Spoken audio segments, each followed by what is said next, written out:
¿Qué tal? ¿Cómo están? Más bien, disculpen, justo tengo una llamadita que tenía que atender. Vamos a continuar.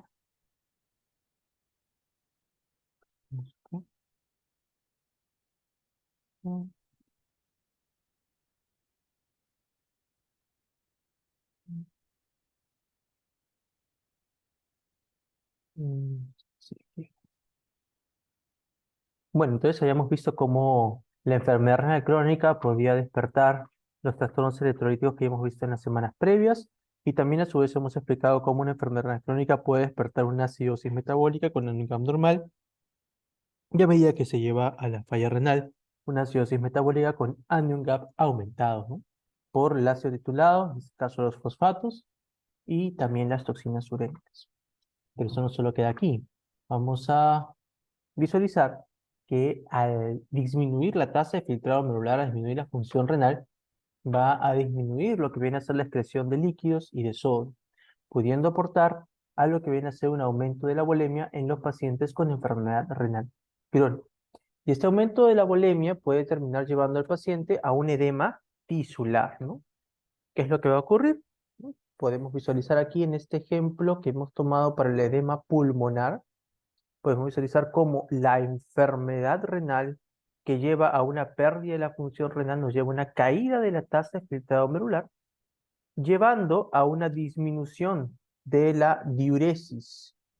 Esta disminución de la diuresis termina llevando a un aumento del volumen, a un aumento de la volemia, ¿no? Llevando una sobrecarga hídrica en el paciente. Esto termina generando un aumento de la presión hidrostática capilar. Y aquí ha tomado como ejemplo el pulmón, explicando cómo esta sobrecarga hídrica puede llevar a un aumento de la presión hidrostática a nivel de los capilares, ¿no? Que se encuentra a nivel del parénquima pulmonar, pudiendo llevar a un edema pulmonar, ¿no? Este no es el único mecanismo. Tenemos que tener en consideración que por el mismo daño que se está en la riñón van a producirse una mayor cantidad de citoquinas. Tenemos también que recordar que va a comenzar a aumentar la producción de las toxinas urémicas y estas citoquinas y toxinas urémicas van a despertar una respuesta inflamatoria a nivel de los tejidos, llevando pues un estado inflamatorio. Ese estado inflamatorio pues termina llevando un aumento de la permeabilidad a nivel del endotelio, llevando a un mayor desarrollo de edema pulmonar, ¿no? Entonces, por un aumento de la presión hidrostática y el otro por la misma inflamación que lleva un aumento de la permeabilidad capilar, ¿no? Entonces, podemos ver cómo se despierta este edema tisular. Entonces, ¿por qué motivo se daría este edema? Por una disminución en la excreción de sodio y agua que lleva un aumento de la presión hidrostática capilar, un aumento del sistema vasopresor. También hemos visto nosotros que a medida que se va dando un daño a nivel del parénquima renal, se va activando el sistema renina-angiotensina-aldosterona. Y este aumento del sistema renina-angiotensina-aldosterona lleva a una mayor reabsorción de agua, ¿no? Y esta mayor reabsorción de agua que se media por la aldosterona, pues también lleva a un aumento de la volemia, ¿no? Y aquí está lo que hemos discutido previamente. A su vez, el aumento de la volemia también va a terminar desarrollando, exponiendo al paciente un riesgo de hipertensión arterial. Y aquí el gráfico que habíamos visto ya, la explicación que habíamos visto previamente manifestada a través de un gráfico. Cuando tenemos una reducción de lo que viene a ser la masa glomerular, una reducción a nivel de los glomérulos, ¿qué es lo que vamos nosotros a evidenciar?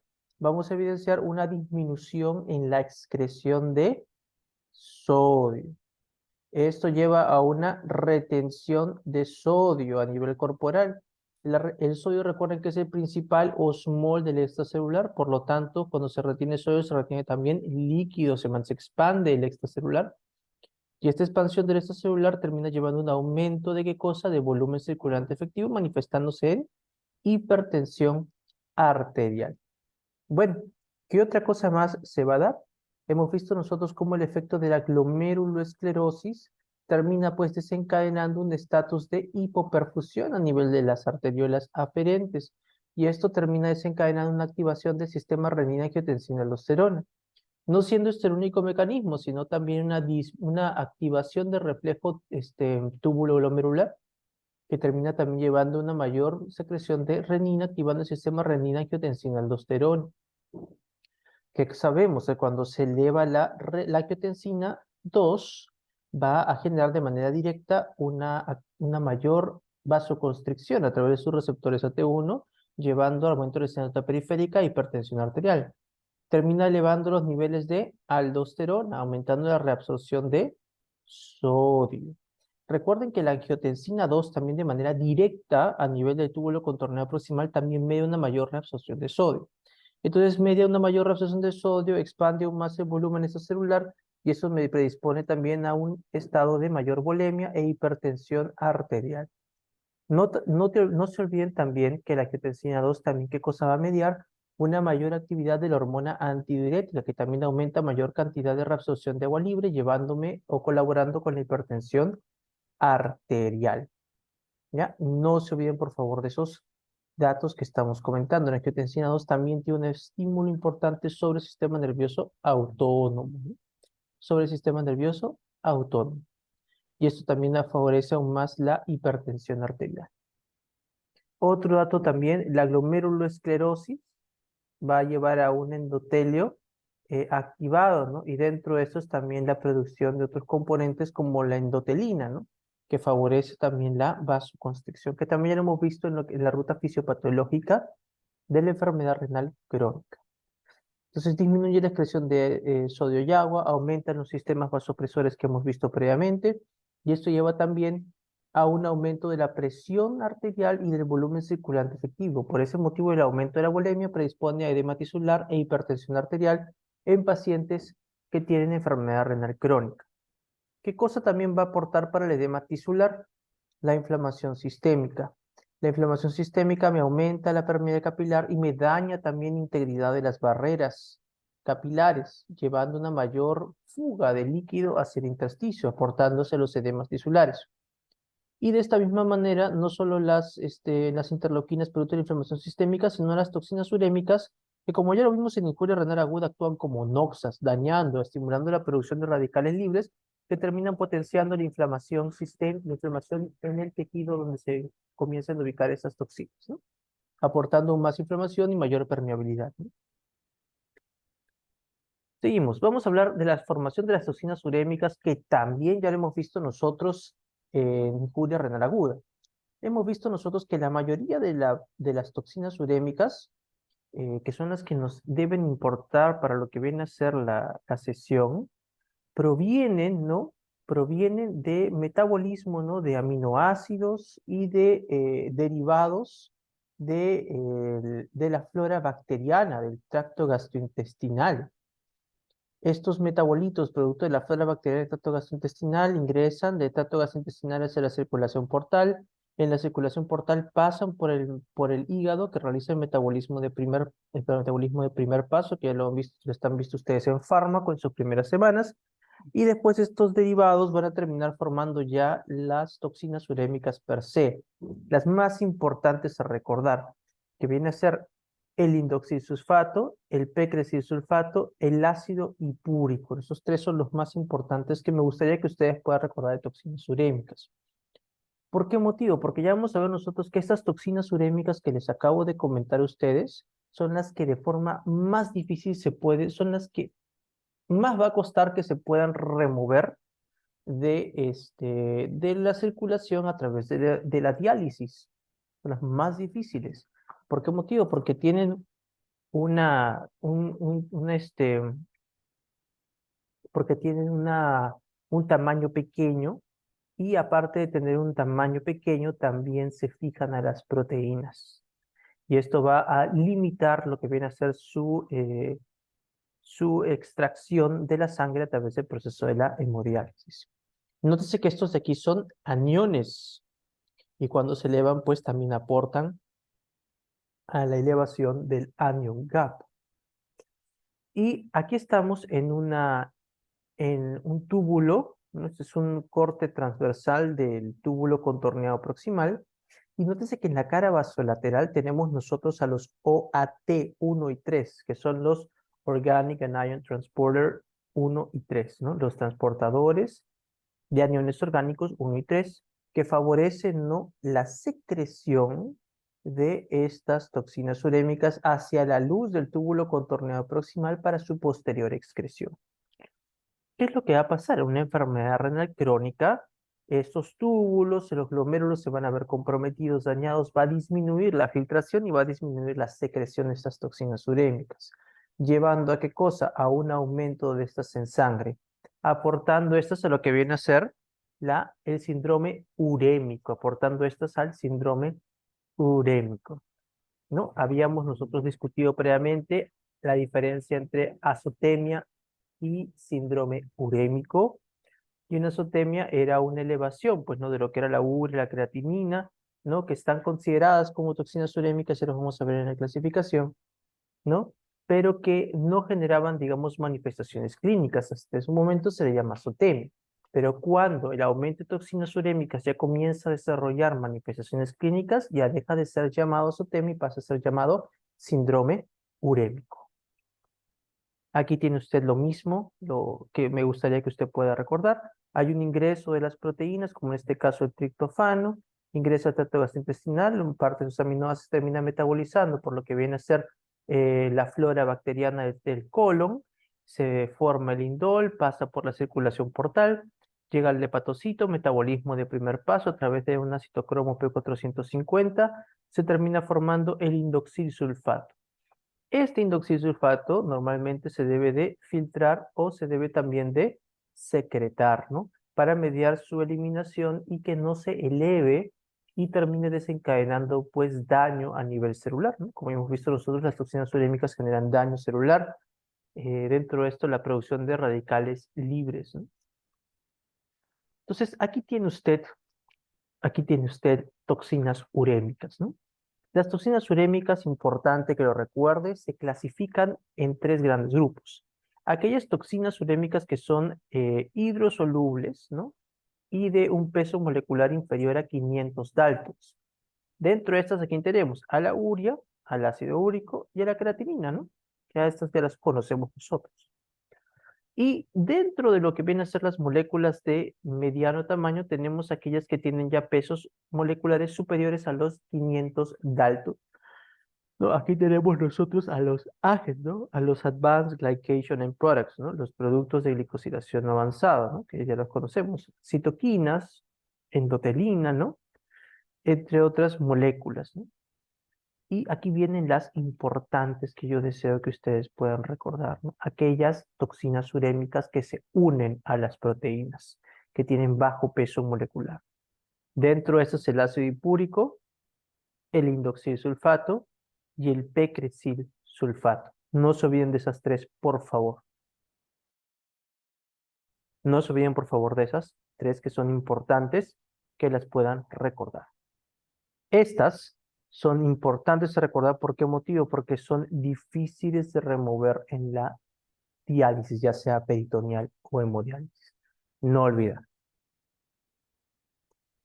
Seguimos. Entonces tenemos aquí las toxinas urémicas, que son noxas, van a actuar como noxas, van a generar daño celular, ¿no? Que pueden despertar una respuesta inflamatoria por DAMPs, ¿no? Por DAMPs. Se clasifican de acuerdo a su tamaño y su unión de proteínas. Tenemos aquí a nosotros a nuestras toxinas urémicas, los mecanismos, los daños, el efecto que va a generar en cada uno de los tejidos. Y el efecto dañino que va a generar sobre cada uno de esos tejidos va a darse por qué motivo. Se va a dar pues porque en la enfermedad renal crónica no se van a poder eliminar de manera apropiada, ¿no? Entonces, cuando comienza a darse estas manifestaciones clínicas, ya estamos nosotros hablando de un síndrome urémico, ¿no? Viene aquí la encefalopatía urémica. Las toxinas urémicas van a predisponer, ¿no? A lo que viene a ser una trombosis, ¿no? Una trombosis, van a exacerbar aún más la anemia. Vamos a ver que estas toxinas urémicas pueden también intervenir con la actividad de la eritropoyetina, ¿no? Pueden afectar el sistema inmune, van a predisponer a una activación endotelial, tornando el endotelio procoagulante, ¿no? Van a generar daño cardiovascular, ¿no? Siendo un factor de riesgo para la progresión de una ICC o un factor de riesgo para el desarrollo de una ICC, ¿no? van a generar una mayor progresión van a generar una mayor progresión del daño renal, o sea, progresa la enfermedad renal crónica, ¿no? Entonces no se olviden, ¿no?, la diferencia entre una azotemia y un síndrome urémico que ya lo hemos discutido. Aquí tienen ustedes, ¿no? Una enfermedad renal crónica me va a llevar a la retención de toxinas urémicas. El acúmulo de toxinas urémicas va a llevar a generar, pues, una disbiosis, ¿no?, de la flora bacteriana del tracto gastrointestinal, llevando a una mayor producción de toxinas urémicas.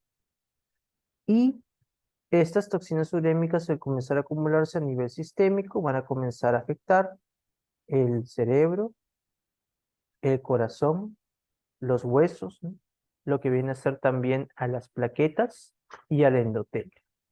Y me importa que usted recuerde lo que viene a ser el cerebro por la encefalopatía hepática, que hemos mencionado también que se daba en la AQI. Y me importa que usted recuerde al corazón por el síndrome de tipo cardiorrenal, ¿no? El síndrome de tipo cardiorrenal, en este caso una enfermedad renal crónica que te lleva al progreso de una ICC. Entonces tenemos aquí el síndrome urémico. Note usted cómo estas toxinas urémicas generan inflamación, daño por especies reactivas de oxígeno y llevan a la progresión de la enfermedad renal crónica, desarrollan trombosis y desarrollan enfermedad cardiovascular. Justo uno de sus compañeros de la mañana, que era Rosell, si no me equivoco, me hizo la consulta si es que en una enfermedad renal crónica había trombosis o había hemorragia, ¿no? En sí están presentes las dos situaciones, ¿no? Ya vamos a ver, están presentes las dos. Pero por medio de las toxinas urémicas, lo que vamos a experimentar por toxinas urémicas, o sea, por síndrome urémico, es una activación endotelial y una activación plaquetaria que termine llevando al paciente a trombosis, ¿no? Y vamos a ver que también sí, efectivamente, el paciente que con enfermedad renal crónica está también expuesto a hemorragia, a desarrollar hemorragias. Dentro de estas, ahí vamos a ver, hay un paper que he sacado para una de las diapositivas de hemorragia. Vamos a ver nosotros cómo está expuesto a un riesgo de hemorragia intracraneal, ¿no? Intracerebral. Importante que recuerdes. El desarrollo de aterosclerosis favorece estas toxinas urémicas a la progresión de la placa de ateroma. Y no solo esto, sino que estas toxinas urémicas al aumentar va a también intervenir con la excreción de los medicamentos. ¿Por qué motivo? ¿No? Tenemos nosotros aquí en lo que viene a ser tanto el hígado como, disculpen, tanto en lo que viene a ser el riñón como en el hígado, ¿no? Tanto en el riñón como en el hígado tenemos nosotros mecanismos que nos permiten a nosotros eliminar eh, aniones orgánicos.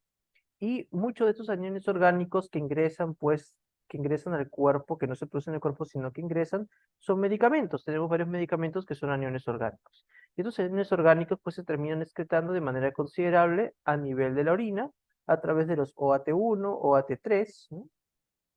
¿No? Se terminan eliminando, secretando por la misma vía que las toxinas urémicas. De la misma forma, nótese cómo a nivel de los hepatocitos también hay presente, ¿no? Eh, un transportador de aniones orgánicos, ¿no?, a nivel de los hepatocitos que se terminan eliminando en las sales biliares. Cuando tengo un síndrome urémico, estas toxinas urémicas van a competir en su excreción con esos transportadores que quedan a nivel renal, que sobrevivieron, y con lo que vienen a ser los hepatocitos, compitiendo pues con lo que vienen a ser los medicamentos que sean dentro de la clasificación de aniones orgánicos, elevando su tiempo de vida media, porque va a demorar en este caso. Ya, no se olviden decir. Vamos ahora al tema de la encefalopatía urémica. Esto ya lo discutimos previamente en injuria renal aguda, si es el mismo patrón, ¿no? ¿Qué es lo que va a pasar? Va a haber una enfermedad renal crónica. Esta enfermedad renal crónica va a llevar a un estado de inflamación y a un aumento en lo que viene a ser la producción un aumento en la concentración de toxinas urémicas por retención, ¿no? Esto termina generando un daño a nivel de la barrera hematoencefálica que termina aumentando su permeabilidad y desencadenando edema cerebral, llevando posteriormente a una encefalopatía urémica, ¿no? Al edema cerebral llevando a una encefalopatía urémica. Y como lo hemos visto nosotros, manifestaciones del edema cerebral, están las cefaleas, ¿no? El mareo, los cambios en el que viene a ser el estado de ánimo, compromiso de la memoria, e inclusive llevarnos hasta las convulsiones, lo que viene a ser el edema cerebral nos puede llevar hasta las convulsiones. Aquí tiene usted lo mismo para que pueda ver cómo en una AQI y en una enfermedad renal crónica, pues llegamos a la encefalopatía urémica, llegamos a la encefalopatía urémica. Y de la misma forma hay el trastorno del sensorio, el paciente puede estar desorientado en tiempo, espacio, persona, puede haber compromiso de la memoria, ¿no? El paciente puede progresar hacia la demencia. ¿Por qué motivo? Porque esas toxinas urémicas van a comprometer la barrera hematoencefálica, llevando un aumento en su permeabilidad, ¿no? Y otro dato importante que se puede manifestar en la enfermedad renal crónica es la enfermedad cerebrovascular, ¿no? Los accidentes cerebrovasculares, cosa que también se puede manifestar. Seguimos. Entonces, a su vez, también en la enfermedad renal crónica, como lo vimos en injuria renal aguda, va a haber una alteración de lo que viene a ser los núcleos orexígenos y anorexígenos, ¿no? Los núcleos orexígenos y anorexígenos. Recuerden que a nivel del hipotálamo tenemos núcleos orexígenos que aumentan el apetito y núcleos anorexígenos que disminuyen el apetito, que están ubicados donde a nivel del núcleo arcuado. Entonces, estas toxinas urémicas van a estimular a los núcleos anorexígenos y van a inhibir a los núcleos orexígenos, llevando a que el paciente presente un estado de hiporexia, disminución del apetito. Es por eso que el paciente con enfermedad renal crónica tiene una disminución del apetito.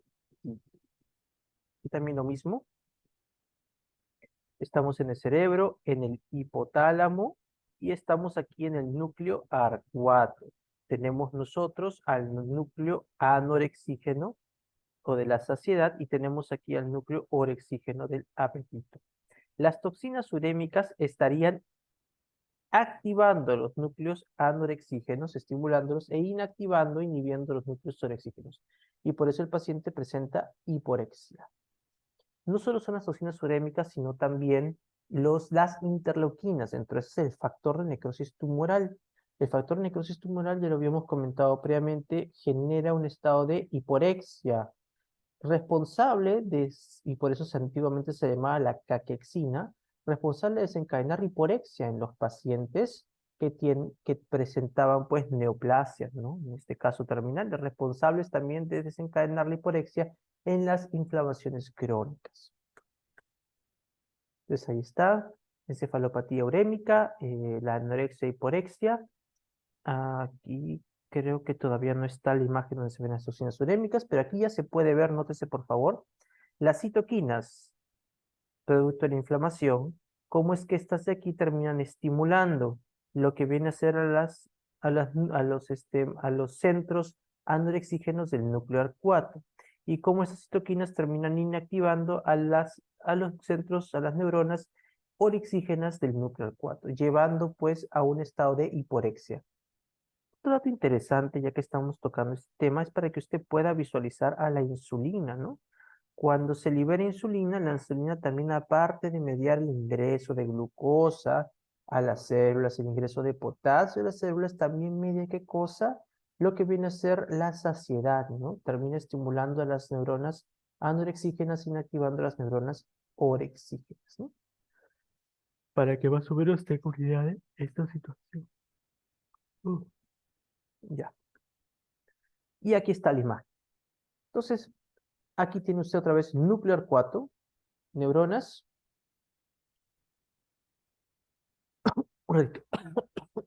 ya, neuro- neuronas anorexígenas, neuronas orexígenas.